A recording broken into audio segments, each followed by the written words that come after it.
ಕಿಷ್ಕಿಂಧೆಯಲ್ಲಿ ಶ್ರೀರಾಮ ಲಕ್ಷ್ಮಣರು ಸುಗ್ರೀವನು ಇವರ ಬರವನ್ನೇ ನಿರೀಕ್ಷಿಸುತ್ತಿದ್ದರು.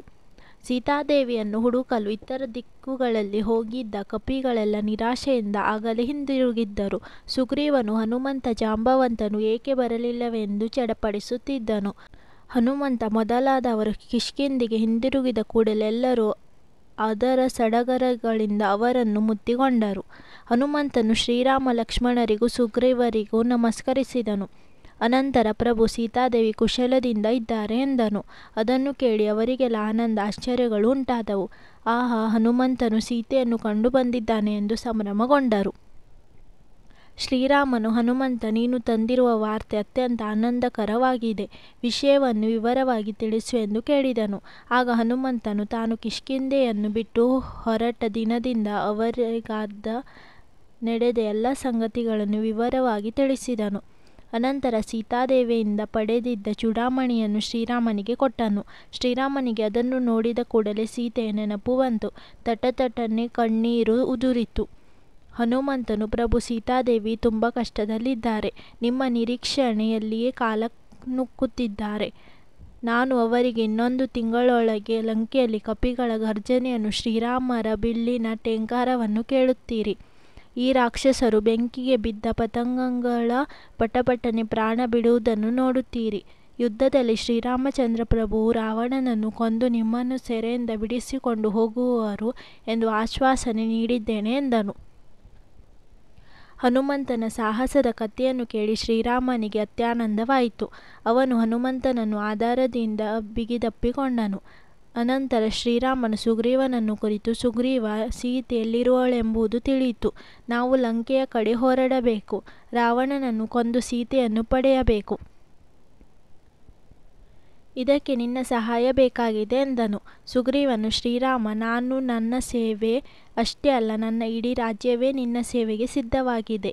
ನಾವೀಗ ಮಾಡಬೇಕಾದುದು ತಿಳಿಸು ಎಂದನು. ಅನಂತರ ಅವನೇ ಮುಂದುವರಿದು, ಅನೇಕ ಲಕ್ಷ ಸಂಖ್ಯೆಯ ಬಹುದೊಡ್ಡ ವಾನರ ಸೇನೆ ತನ್ನ ಬಳಿ ಇದೆ. ನಾವೆಲ್ಲರೂ ಲಂಕೆಯನ್ನು ಸುತ್ತುವರಿಯೋಣ. ರಾವಣನ ತಲೆಯನ್ನು ಚೆಂಡಾಡಿ ಸೀತಾದೇವಿಯನ್ನು ಬಂಧನದಿಂದ ಬಿಡಿಸೋಣ ಎಂದನು. ಸುಗ್ರೀವನ ಉತ್ಸಾಹವನ್ನು ಕಂಡು ಶ್ರೀರಾಮನಿಗೆ ಹರ್ಷವಾಯಿತು. ಅವನು, ಸುಗ್ರೀವ, ನೀನು ಹೇಳುವಂತೆಯೇ ಮಾಡೋಣ. ಆದರೆ ಶತ್ರುವನ್ನು ಆಕ್ರಮಿಸುವ ಮೊದಲು ಅವನ ಸೇನಾಬಲವೆಷ್ಟು, ಕೋಟೆಗಳ ಭದ್ರತೆ ಹೇಗಿದೆ ಮೊದಲಾದ ವಿಷಯವನ್ನು ತಿಳಿಯಬೇಕು. ಯುದ್ಧತಂತ್ರದಲ್ಲಿ ಇದು ಬಹಳ ಮುಖ್ಯವಾದದ್ದು. ಹನುಮಂತನಿಗೆ ರಾವಣನ ಸೇನೆ ಮತ್ತು ಕೋಟೆಗಳ ಬಗ್ಗೆ ಹೆಚ್ಚು ವಿಷಯ ತಿಳಿದಿರಬಹುದು. ಅವನನ್ನು ಕೇಳೋಣ ಎಂದು ಹೇಳಿ ಈ ಬಗ್ಗೆ ಹನುಮಂತನನ್ನು ವಿಚಾರಿಸಿದನು. ಹನುಮಂತನು, ಶ್ರೀರಾಮ, ಲಂಕೆಯು ಸರ್ವವಿಧದಲ್ಲೂ ಸಮೃದ್ಧಿಯನ್ನು ಹೊಂದಿದೆ. ಆ ವಿಶಾಲ ನಗರವು ಮದ್ದಾನೆಗಳಿಂದಲೂ ಕುದುರೆಯಿಂದಲೂ ರಥಗಳಿಂದಲೂ ರಾಕ್ಷಸ ಭಟರಿಂದಲೂ ತುಂಬಿದೆ. ಲಂಕೆಯ ಮಹಾದ್ವಾರದ ಬಾಗಿಲುಗಳು ಪ್ರಬಲವಾದ ಕಬ್ಬಿಣದ ಅಳ್ಳುಗಿಳ ಕೀಲಿಯನ್ನು ಹೊಂದಿ ದೃಢವಾಗಿಯೂ ಭದ್ರವಾಗಿಯೂ ಇವೆ. ಲಂಕೆಯು ಇಂತಹ 4 ಪ್ರಮುಖ ದ್ವಾರಗಳನ್ನು ಹೊಂದಿದೆ. ಈ ದ್ವಾರಗಳಲ್ಲಿ ಶತ್ರುಗಳ ಮೇಲೆ ಬಾಣಗಳನ್ನು, ಕಲ್ಲುಗಳನ್ನು ತೂರುವ ಭಾರೀ ಸ್ವಯಂಚಾಲಿತ ಯಂತ್ರಗಳನ್ನು ಜೋಡಿಸಿದ್ದಾರೆ. ಲಂಕೆಯ ಸುತ್ತಲೂ ವಿಶಾಲವಾದ ಭದ್ರವೂ ಆದ ಕೋಟೆ ಇದೆ. ಕೋಟೆಯ ಸುತ್ತಲೂ ಭೀಕರವಾದ ಕಂದಕಗಳಿವೆ. ಅದರ ತುಂಬ ತಣ್ಣನೆಯ ನೀರು ಮಹಾಪ್ರವಾಹದಂತೆ ಹರಿಯುತ್ತಿದೆ. ಆ ಜಲವಾಹಿನಿಯು ಕ್ರೂರವಾದ ಮೊಸಳೆಗಳನ್ನು ಹೊಂದಿದೆ. ಲಂಕೆಯು ಹೊರಗಿನ ಪ್ರದೇಶಕ್ಕೂ ಸಂಪರ್ಕವೇರ್ಪಡಿಸುವ ಸಲುವಾಗಿ ಅನೇಕ ತಾತ್ಕಾಲಿಕ ಸೇತುವೆಗಳನ್ನು ನಿಲ್ಲಿಸುತ್ತಿದ್ದಾರೆ. ಶತ್ರು ಸೈನ್ಯವೇನಾದರೂ ಲಂಕೆಯನ್ನು ಆಕ್ರಮಿಸಿದರೆ ಬೃಹತ್ ಯಂತ್ರಗಳನ್ನು ಉಪಯೋಗಿಸಿ ಈ ಸೇತುವೆಯನ್ನು ತೆಗೆದು ಬಿಡುತ್ತಾರೆ. ಹೀಗೆ ಶತ್ರು ಸೇನೆಯು ಲಂಕೆಯನ್ನು ಪ್ರವೇಶಿಸದಂತೆ ತಡೆಯುತ್ತಾರೆ. ಲಂಕೆಯು ತ್ರಿಕೂಟ ಶಿಖರದ ಮೇಲಿದೆ. ಹಗಲಿರುಳು ಆ ಶಿಖರದ ಮೇಲೆ ಸೈನಿಕರು ಕಾವಲಿರುತ್ತಾರೆ. ಲಂಕೆಯ ಸೈನಿಕರಿಗೆ ಕಾಣಿಸದಂತೆ ಆ ಶಿಖರವನ್ನು ಏರಿ ಹೋಗಲು ಹೊರಗಿನ ಯಾರಿಗೂ ಸಾಧ್ಯವಿಲ್ಲ. ಭಯಂಕರವಾದ ಕಾಡು ಲಂಕೆಯನ್ನು ಸುತ್ತಲೂ ಆವರಿಸಿದೆ. ಹೀಗೆ ಕಂದಕದ ಜಲದುರ್ಗ, ತ್ರಿಕೂಟ ಶಿಖರದ ಗಿರಿದುರ್ಗ, ಕಾಡಿನಿಂದಾದ ವನದುರ್ಗ ಮತ್ತು ಕಲ್ಲಿನಿಂದ ಕಟ್ಟಿದ ಕೋಟೆಯಾದ ಕೃತ್ರಿಮ ದುರ್ಗ ಎಂಬ 4 ಬಗೆಯ ದುರ್ಗಗಳು ಲಂಕೆಯನ್ನು ರಕ್ಷಿಸುತ್ತಿವೆ. ಲಂಕೆಗೆ ಹೋಗಲು ನೌಕಾಮಾರ್ಗವಿಲ್ಲ. ಹೀಗಾಗಿ ಲಂಕೆಯು ಸಾಧಾರಣ ದೃಷ್ಟಿಯಿಂದ ದುರ್ಗವೇ ಆಗಿದೆ ಎಂದರೆ ಅತಿಶಕ್ತಿಯುಕ್ತಿ ಅಲ್ಲ. ಲಂಕಾನಗರದ ಪೂರ್ವದ್ವಾರದಲ್ಲಿ 10,000 ರಾಕ್ಷಸ ಭಟರು ಕಾವಲಿದ್ದಾರೆ. ಅವರೆಲ್ಲರೂ ಶೂಲಗಳನ್ನು ಖಡ್ಗಗಳನ್ನು ಹಿಡಿದು ಹೋರಾಡಲು ಮಹಾಶೂರರು. ದಕ್ಷಿಣ ದ್ವಾರದಲ್ಲಿ 1,00,000 ರಾಕ್ಷಸರಿದ್ದಾರೆ. ಅವರು ಚತುರಂಗ ಸೇನೆಯೊಡನೆ ಸಜ್ಜಾಗಿ ನಿಂತ ಯೋಧರಾಗಿದ್ದಾರೆ. ಪಶ್ಚಿಮ ದ್ವಾರದಲ್ಲಿ 10,00,000 ಸೈನಿಕರಿದ್ದಾರೆ. ಅವರು ಗುರಾಣಿಗಳನ್ನು ಕತ್ತಿಗಳನ್ನು ಹಿಡಿದು ನಿಲ್ಲುತ್ತಿದ್ದಾರೆ. ಉತ್ತರ ದ್ವಾರದಲ್ಲಿ ಮಾತ್ರ ಕೋಟ್ಯಾವಧಿ ಸೈನಿಕ ಬೃಹತ್ ರಾಕ್ಷಸ ಪಡೆ ನಿಂತಿದೆ. ಅದು ಚದುರಂಗ ಬಲವನ್ನು ಹೊಂದಿದೆ. ರಾವಣನ ಬಳಿ ಇಂದ್ರಜಿತು, ಪರಸತ್ತ, ದುರ್ಮುಖ ಮೊದಲಾದ ಬಹು ಶೂರರಾದ ಸೇನಾಪತಿಗಳಿದ್ದಾರೆ ಎಂದನು.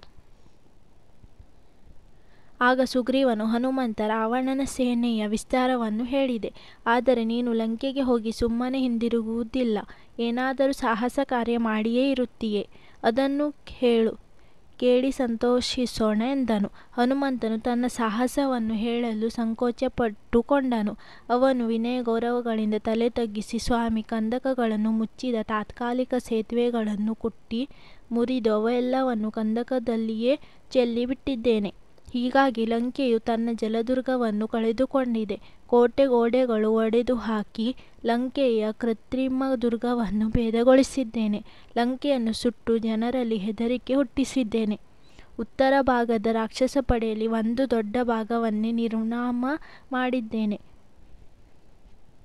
ಕೋಟೆಗೆ ಇರುವ ರಹಸ್ಯ ದ್ವಾರಗಳನ್ನು ಮುಚ್ಚಿ ಹಾಕಿದ್ದೇನೆ. ನಾವು ಯಾವುದಾದರೂ ಒಂದು ಉಪಾಯದಿಂದ ಕಡಲವನ್ನು ದಾಟಿದರೆ ಸಾಕು. ಈ ನಮ್ಮ ವಾನವೀರರು ಲಂಕಾನಗರವನ್ನು ಅಳಿಸಿ ಹಾಕಿದರೆಂದರೆ ತಿಳಿದುಕೊಳ್ಳಿ. ಅಂಗದ, ಮೈಂದ, ದ್ವಿವಿಧ, ಜಾಂಬವಂತ, ಪನಸ, ನಳ, ಸೇನಾಪತಿ, ನೀಲ ಇವರಿಷ್ಟು ಮಂದಿ ಲಂಕೆಯನ್ನು ಪ್ರವೇಶಿಸಿದರೆಂದರೆ ಆ ನಗರ ಧ್ವಂಸವಾದಂತೆಯೇ ಸರಿ. ಮೊದಲು ನಾವು ಸಮುದ್ರ ತೀರವನ್ನು ಸೇರೋಣ ಎಂದನು. ಹನುಮಂತನ ವೀರಗಾಥೆಯನ್ನು ಕೇಳಿ ಶ್ರೀರಾಮನಿಗೆ ರೋಮಾಂಚನವಾಯಿತು. ಅವನು ತುಂಬಿದ ಹೃದಯದಿಂದ, ಆಹಾ, ಆ ಆಂಜನೇಯನು ನಡೆಸಿರುವ ಸಾಹಸ ಅತ್ಯದ್ಭುತವಾಗಿದೆ. ಭೂಗರೆದ್ದು ಅಲೆಯುಕ್ಕಿಸಿ ಮಹಾಸಾಗರವನ್ನು ಹಾರಿ ಹೋಗಬಲ್ಲವರೆಂದರೆ ಯಾರು? ಗರುಡನೆಂದು ಪ್ರಸಿದ್ಧನಾದ ವೈನ್ಯತೆಯ ಸಕಲ ಜೀವಾಧಾರನಾದ ವಾಯುದೇವ ಮತ್ತು ಆ ವಾಯುಪುತ್ರನಾದ ಈ ಹನುಮಂತ, ಇವರು ಮೂವರನ್ನು ಬಿಟ್ಟು ಇಂತಹ ಸಾಹಸ ಕಾರ್ಯವನ್ನು ಸಾಧಿಸಲು ಬೇರಾರಿಗೆ ತಾನೇ ಸಾಧ್ಯ? ಆ ಆಂಜನೇಯನು ತನ್ನ ದೊರೆಯೂ ಮಿತ್ರನೂ ಆದ ಸುಗ್ರೀವನು ತನಗೆ ವಹಿಸಿದ್ದ ಕಾರ್ಯವನ್ನು ತುಂಬ ದಕ್ಷತೆಯಿಂದ ನಿರ್ವಹಿಸಿದ್ದಾನೆ. ತನ್ನ ಅಧಿಕಾರಿಯು ತನಗೆ ವಹಿಸಿಕೊಟ್ಟು ದುಷ್ಕರವಾದ ಕಾರ್ಯವನ್ನು ದಕ್ಷತೆಯಿಂದ ನಿರ್ವಹಿಸುವುದರಷ್ಟೇ ಅಲ್ಲದೆ ಅನಿರೀಕ್ಷಿತವಾಗಿ ಎದುರಾಗುವ ಪ್ರತಿಕೂಲ ಪರಿಸ್ಥಿತಿಯನ್ನು ಯಶಸ್ವಿಯಾಗಿ ಯಾರು ನಿಭಾಯಿಸುವವನು ಅವನು ಉತ್ತಮ ಪುರುಷನೆನಿಸಿಕೊಳ್ಳುವನು. ತನಗೆ ಹೇಳಿದ ಕೆಲಸವನ್ನು ಮಾತ್ರವೇ ಮಾಡುವವನು ಮಧ್ಯಮ ಪುರುಷನು. ಯೋಗ್ಯ ಮಾರ್ಗದರ್ಶನ ಪಡೆದು ಸಹ ತನಗೆ ಕೊಟ್ಟ ಕೆಲಸವನ್ನು ನಡೆಸುವುದರಲ್ಲಿ ವಿಫಲನಾಗುವವನು ಅಧಮ ಪುರುಷನಾಗುವನು. ಹನುಮಂತನು ವಿರೋಚಿತವಾದ ಹಾಗೂ ಸಮಯೋಚಿತವಾದ ತನ್ನ ಕಾರ್ಯಗಳಿಂದಾಗಿ ಉತ್ತಮ ಪುರುಷರಲ್ಲಿ ಉತ್ತಮನೆನಿಸಿಕೊಂಡಿದ್ದಾನೆ. ಇಂತಹ ಮಹಾತ್ಮನಿಗೆ ಬಹುಮಾನವಾಗಿ ಕೊಡುವುದಕ್ಕೆ ನನ್ನ ಬಳಿ ಏನೂ ಇಲ್ಲವಲ್ಲ. ಇರಲಿ, ಆ ಆಲಿಂಗನವೇ ನಾನು ನೀಡಬಹುದಾದ ಬಹುಮಾನ ಎಂದು ಹೇಳಿ ಹನುಮಂತನನ್ನು ಅಪ್ಪಿಕೊಂಡನು. ಹನುಮಂತನ ಹೃದಯ ಕೃತಜ್ಞತೆಯಿಂದ ತುಂಬಿ ಹೋಯಿತು. ಅನಂತರ ಶ್ರೀರಾಮಚಂದ್ರನು, ಸುಗ್ರೀವ, ನಾವಿನ್ನು ತಡ ಮಾಡುವುದು ಬೇಡ. ನಿನ್ನ ಅಧೀನದಲ್ಲಿರುವ ಸೈನ್ಯವನ್ನು ಸೇರಿಸು. ನಾವು ಶೀಘ್ರವಾಗಿ ಸಮುದ್ರ ತೀರದ ಕಡೆಗೆ ಪ್ರಯಾಣ ಮಾಡೋಣ ಎಂದನು. ಸುಗ್ರೀವನು ತನ್ನ ಕಪಿಸೇನೆಯನ್ನು ಜಮಾಯಿಸಿದನು. ವಿಶಾಲವಾದ ವಾನರ ಸೈನ್ಯ ಒಟ್ಟುಗೂಡಿಸಿದ. ಅಲ್ಲಿ ಅನೇಕ ಕೋಟಿ ಕಪಿಗಳು ಸೇರಿದವು. ಎಲ್ಲಿ ನೋಡಿದರೂ ಕಪಿವೀರರ ತಲೆಗಳೇ ಕಾಣುತ್ತಿದ್ದವು. ಒಂದು ದೊಡ್ಡ ಸಾಗರದಂತೆ ಕಪಿಸೇನೆ ಸೇರಿತು. ಆ ಕಪಿವೀರರು ಉತ್ಸಾಹದಿಂದ ಹಾರಾಡುತ್ತಿದ್ದರು, ಕೂಗುತ್ತಿದ್ದರು, ಸಮುದ್ರವನ್ನು ಲಂಘಿಸುತ್ತೇವೆ, ರಾಕ್ಷಸರನ್ನು ತುಂಡರಿಸುತ್ತೇವೆ, ಹನುಮಂತನಂತೆ ನಾವು ಸಮುದ್ರವನ್ನು ಹಾರುತ್ತೇವೆ, ಲಂಕೆಯನ್ನು ಸುಡುತ್ತೇವೆ ಎಂದು ಅಟ್ಟಹಾಸ ಮಾಡುತ್ತಿದ್ದರು. ಸುಗ್ರೀವನು ತನ್ನ ಸೈನ್ಯದ ಪ್ರಖರವಾದ ಪರಿಚಯವನ್ನು ಶ್ರೀರಾಮನಿಗೆ ಮಾಡಿಕೊಟ್ಟನು. ಈತನು ಜಾಂಬವಂತ, ಗದ್ಗದನ ಮಗ. ಇವನು ಬಲ್ಲೋಕ್ಕಗಳಿಂದ ರಸ, ಮಹಾಪರಾಕ್ರಮಿ. ಇತ್ತ ಇರುವವನು ಸುಮೇಶ, ನಮ್ಮ ಸೋದರ ಮಾವ, ವರುಣನ ಮಗ. ಆ ಕಡೆ ಇರುವ ದಧಿಮುಖನು ಚಂದ್ರನ ಮಗ, ಸುಮುಖ, ದುರ್ಮುಖ ಮತ್ತು ವೇದದರ್ಶಿ. ಎಂಬ ಈ ಮೂವರು ಬ್ರಹ್ಮರ ಮಕ್ಕಳು. ಯುವರಾಜನಾದ ಅಂಗದನು ವಾಲಿಯ ಮಗ. ವೃಂದ ಮತ್ತು ದ್ವಿದೂದರು ಅಶ್ವಿನಿ ದೇವತೆಗಳ ಮಕ್ಕಳು. ಗಜ, ಗವಾಕ್ಷ, ಗವಯ, ಶರಭ, ಗಂಧಮಾದನ ಇವರುಗಳು ಸಾಕ್ಷಾತ್ ಯಮನ ಪುತ್ರರು. ಇವರೆಲ್ಲ ಜ್ಯೋತಿರ್ಮುಖರು ಎಂಬ ಸೂರ್ಯನ ಪುತ್ರರ ವಸುಪುತ್ರನಾದ ಸುದುರ್ಮನ ಈ ಸೈನ್ಯದಲ್ಲಿದ್ದಾರೆ. ಶ್ರೀರಾಮ ಇತ್ತ ನೋಡು, ಲಂಕಾಭಿಮಾನನಾಗಿ ನಿಂತು ಗರ್ಜಿಸುತ್ತಿರುವ ಈ ವಾನರರು ತನ್ನ ಸಮಸ್ತ ಸೇನೆಯು ಪ್ರಧಾನ ಸೇನಾನಿ. ಇವರ ಹೆಸರು ನೀಲ. ಅಲ್ಲಿ ಧ್ವಜ ಹಿಡಿದು ನಿಂತಿರುವವನು ವಿಶ್ವಕರ್ಮನ ಮಗ ನಳ. ಅವನು ಚಂದ್ರನವಾಸಿ ಕಪಿಗಳ ರಾಜ. ಬಿಳಿಯ ಬಣ್ಣದಿಂದ ಕಂಗೊಳಿಸುತ್ತಿರುವ ಈ ಇನ್ನೊಬ್ಬ ಸೇನಾನಿ ಶ್ವೇತ. ಇತ್ತ ಕಡೆ ಇರುವ ಕುಮುದನೆಂಬ ಸೇನಾಪತಿ ಗೋಮತಿ ತೀರದ ಕಪಿರಾಜ್ಯದ ರಾಜ. ರಂಭ ಎಂಬ ಇನ್ನೊಬ್ಬ ಸೇನಾಪತಿ ವಿಂಧ್ಯ, ಕೃಷ್ಣಗಿರಿ, ಸಹಸ್ಯ ಮತ್ತು ಸುದರ್ಶನ ಪರ್ವತಗಳಲ್ಲಿ ಸಂಚರಿಸುತ್ತಿರುತ್ತಾನೆ. ಶರಭನೆಂಬ ಸೇನಾಪತಿಯ ಬಳಿ ವಿಹಾರ ಎಂಬ ಹೆಸರಿನ ವಾನರ ಯೋಧರಿದ್ದಾರೆ. ಪನಸಮ ಎಂಬ ಕಪಿವೀರನು ಪಾರಿಯಾತ್ರ ಪರ್ವತದ ಕಪಿಗಳ ರಾಜ. ವಿನತ ಎಂಬ ಇನ್ನೊಬ್ಬ ಸೇನಾನಿ ಪರ್ಣಸ ನದಿ ತೀರದ ಕಪಿವೀರ. ಗದ್ಗದನ ಇನ್ನೊಬ್ಬ ಮಗ ಧೂರ್ಮನನು ಇತ್ತ ನೋಡು. ಇವರೆಲ್ಲರದ್ದೇ ದಂಭ, ಸನ್ನಾದನ, ಹಿಮಾಲಯದ ಕ್ರತನ, ಗಂಗಾ ತೀರದಲ್ಲಿರುವ ಪ್ರಮಾದಿ, ಸಿಂಗಳಿಕಗಳ ಸೇನಾಪತಿ ಗವಾಶ್ಚ, ಮೇರು ಪರ್ವತದ ಕಪಿವೀರರ ರಾಜ ಕೇಸರಿ, ಕಾಂಚನಗಿರಿಯ ಕಪಿವೀರ ಶತಬಲಿ. ಈ ಎಲ್ಲ ಮಹಾಸೇನಾಗಳಿಂದಲೂ ಕೂಡಿದ ಕೋಟಿಗಟ್ಟಲೆ ಕಪಿ ಸೈನಿಕರು ನನ್ನ ಬಳಿ ಇದ್ದಾರೆ. ಆದ್ದರಿಂದ ನಾವು ಲಂಕೆಯ ಕಡೆಗೆ ಪ್ರಯಾಣ ಮಾಡೋಣ, ರಾವಣನನ್ನು ಕೊಂದು ಹಾಕೋಣ ಎಂದನು. ಸುಗ್ರೀವನ ಮಹಾಸೇನೆಯನ್ನು ಕಂಡು ಶ್ರೀರಾಮನಿಗೆ ಬಹಳ ಹರ್ಷವಾಯಿತು. ಅವನು ಸುಗ್ರೀವನಿಗೆ ಸೈನ್ಯವನ್ನು ಹೊರಡಿಸುವಂತೆ ಹೇಳಿದನು. ಆಗ ಅಗಾಧವಾದ ಕಪಿಸೇನೆ ಉಕ್ಕಿ ಉಕ್ಕಿ ಹರಿಯುವ ಸಾಗರದೋಪಾದಿಯಲ್ಲಿ ಮುಂದುವರಿಯಿತು. ಸುಗ್ರೀವನ ಅಪೇಕ್ಷೆಯಂತೆ ಶ್ರೀರಾಮನು ಆಂಜನೇಯನ ಹೆಗಲ ಮೇಲೂ ಲಕ್ಷ್ಮಣನು ಅಂಗದನ ಹೆಗಲ ಮೇಲೂ ಕುಳಿತುಕೊಂಡರು. ಆ ಇಬ್ಬರು ವಾನರ ವೀರರು ಇತರ ಕಪಿಸೇನೆಯೊಡನೆ ಉತ್ಸಾಹದಿಂದ ನಡೆದರು. ಆ ಮಹಾ ವಾನರ ಸೇನೆಯು ರಣೋತ್ಸಾಹದಿಂದ ಲಂಕೆಯ ಕಡೆ ಪ್ರಯಾಣ ಬೆಳೆಸಿತು. ದಾರಿಯಲ್ಲಿ ದಟ್ಟವಾದ ಕಾಡುಗಳು, ನದಿಗಳು, ಕೆರೆ ಕೊಳಗಳನ್ನು ದಾಟಿದರು. ಕಾಡಿನಲ್ಲಿ ತಿಲಕ, ಅಶೋಕ, ನೇರಳೆ ಮೊದಲಾದ ಮರಗಳು ಹೇರಳವಾಗಿ ಬೆಳೆದಿದ್ದವು. ಪುಷ್ಪಗಳ ಸುಗಂಧವನ್ನು ಅಘ್ರಾಣಿಸುತ್ತಾ ಚೊಂಪೆ ಚೊಂಪೆಯಾಗಿ ನೇತಾಡುತ್ತಿದ್ದ ಹಣ್ಣುಗಳನ್ನು ಕಿತ್ತು ತಿನ್ನುತ್ತಾ ವಾನರು ಮುನ್ನಡೆದರು. ಒತ್ತೊತ್ತಾಗಿ ಕಟ್ಟಿದ ಜೇನುಗೂಡುಗಳನ್ನು ಕೆಡವಿ ಮಧುವನ್ನು ಸವಿಯುತ್ತಾ ಮುಂದೆ ಸಾಗಿದರು. ಕ್ರೂರ ಮೃಗಗಳನ್ನು ಕೊಲ್ಲುತ್ತಾ, ಅಡ್ಡವಾದ ಮರಗಳನ್ನು ಮುರಿದೆಸೆಯುತ್ತಾ, ಬಂಡೆಗಳನ್ನು ಬಿಸಾಡುತ್ತಾ, ಕೋಲಾಹಲ ಉಂಟು ಮಾಡುತ್ತಾ ವಾನರ ಸೇನೆಯು ಮುಂದುವರೆಯಿತು.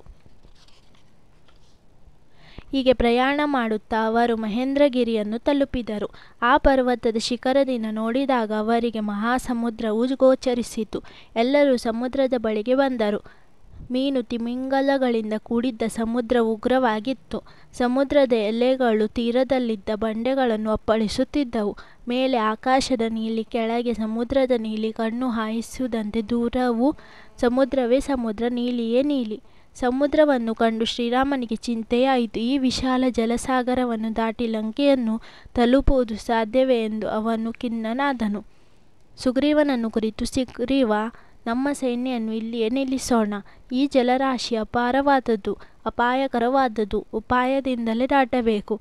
ಆದ್ದರಿಂದ ಸೇನೆ ಇಲ್ಲಿಯೇ ಬಿಡಾರ ಹೂಡಲಿ. ಸಮುದ್ರವನ್ನು ದಾಟುವ ರೀತಿಯನ್ನು ಯೋಚಿಸೋಣ ಎಂದನು. ಆ ರಾತ್ರಿ ಅಲ್ಲಿಯೇ ಬಿಡಾರ ಹೂಡಿದರು. ರಾತ್ರಿಯಾದಂತೆ ಸಮುದ್ರ ಮೊರೆ ಹೆಚ್ಚಾಯಿತು. ಸಮುದ್ರವು ಅಟ್ಟಹಾಸದಿಂದ ಬೋರ್ಗೆರೆಯಲಾರಂಭಿಸಿತು. ಗಾಳಿಯ ಹೊಡೆತದಿಂದ ಸಮುದ್ರ ಅಲ್ಲೋಲ ಕಲ್ಲೋಲವಾಯಿತು. ಅಲೆಗಳು ಬಂಡೆಗಳನ್ನು ಅಪ್ಪಳಿಸಿದಾಗ ಕಿವಿಗಡಚುಕ್ಕಿಯನ್ನು ಸಫಲವಾಯಿತು.